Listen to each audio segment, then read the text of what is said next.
महाभारत का भयंकर युद्ध चल रहा था। लड़ते लड़ते अर्जुन रण क्षेत्र से दूर चले गए थे।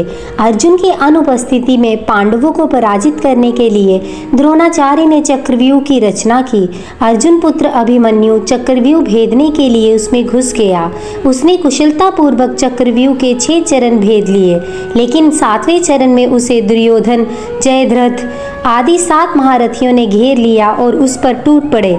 अभिमन्यु की मृत्यु का समाचार सुनकर अर्जुन क्रोध से पागल हो उठा। उसने प्रतिज्ञा की कि यदि अगले दिन सूर्यास्त से पहले उसने जयद्रथ का वध नहीं किया तो वह आत्मदाह कर लेगा। अगले दिन युद्ध शुरू हुआ। अर्जुन की आश की ओर बढ़ो।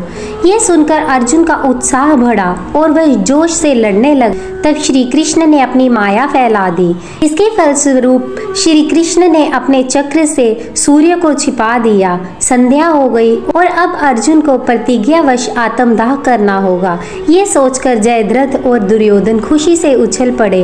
अर्जुन को आत्मदाह करते देखने के लिए जयद्रथ कौरव सेना के आगे आकर अट्टहास करने लगा।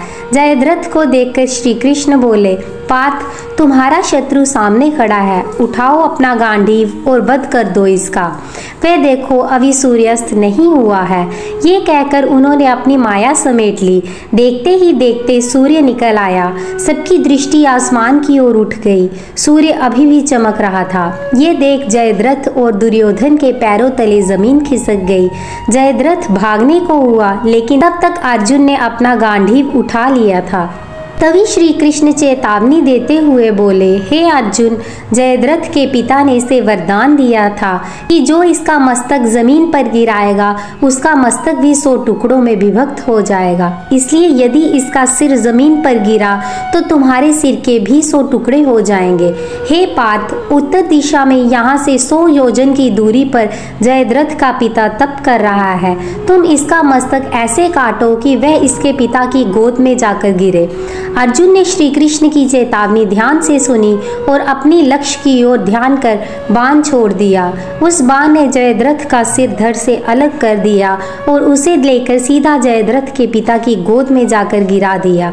जयद्रथ का पिता चौंक कर उठा तो उसकी गोद में से सिर जमीन पर गिर गया।